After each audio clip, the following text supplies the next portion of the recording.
اعوذ باللہ من الشیطان الرجیم بسم اللہ الرحمن الرحیم۔ آئیے کہ قرآن مجید کو سمجھنے کی کوشش کریں۔ اس عنوان پر آج 28واں درس ہے۔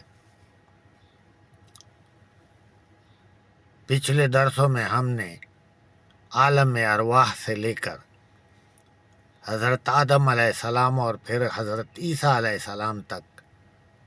انسان کی مکمل تاریخ، مختصر تاریخ ہم نے بیان کی، بہت ہی مختصر بیان فرمایا،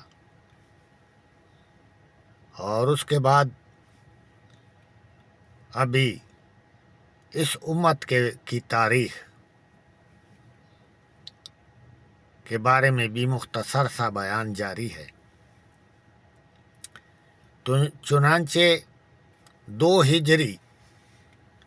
سن 624 عیسوی میں بدر کے مقام پر کفار مکہ کو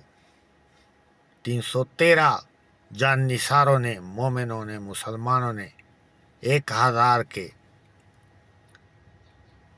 لیس، اسلحے سے لیس، سواری سے لیس لشکر کو شکست دے کر ان کے سب سے بڑے سردار ابو جہل کو صفحہ ہستی سے مٹا دیا اور 70 سرداروں کو اور لوگوں کو قید کر لیا۔ تو کفار مکہ کا کمان جو ہے نا، وہ ابو سفیان نے سنبھال لیا، اور کفار مکہ چین سے بیٹھنے والے نہیں تھے، لہذا 1 سال بعد انہوں نے سن 3 ہجری 625 عیسوی میں جنگ احد پر مسلمانوں سے جنگ کی۔ ہزاروں کفار، بڑا لشکر، اور ادھر سے مدینے سے 1000 مومنین روانہ ہوئے تھے، اور جب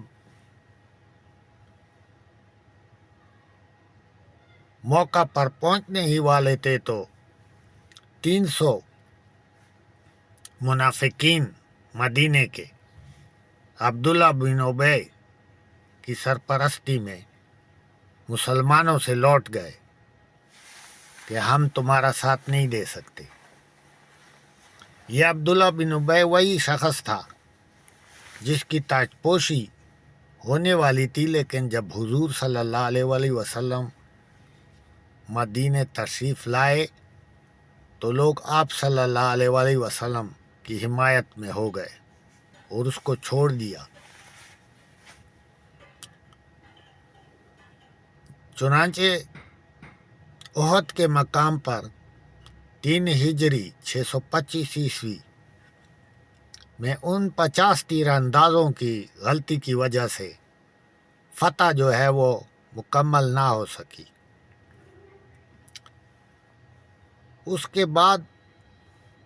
کفار مکہ یوں ہی بیٹھنے والے نہیں تھے، ان کو تھوڑا سا ان کو حوصلہ بھی ملا کہ انہوں نے مسلمانوں کو جنگ بدر کے بعد کافی نقصان پہنچایا،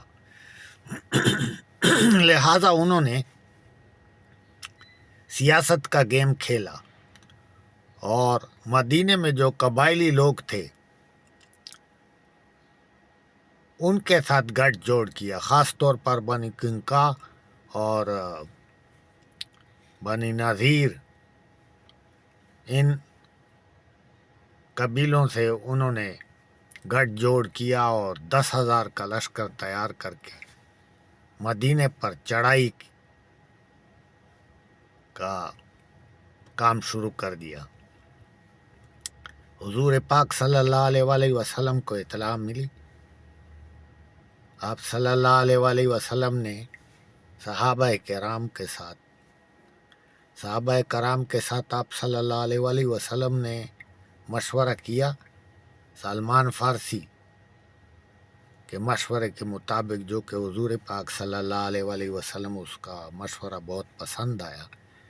کہ مدینے کے ایک طرف پہاڑیاں ہیں جن کی طرف سے یہ لوگ حملہ نہیں کر سکتے، اور ساتھ ہی بنو قریظہ قبیلہ یہودیوں کا جن کے ساتھ مسلمانوں کا معاہدہ ہوا تھا، اس طرف سے بھی مسلمان جو ہے نا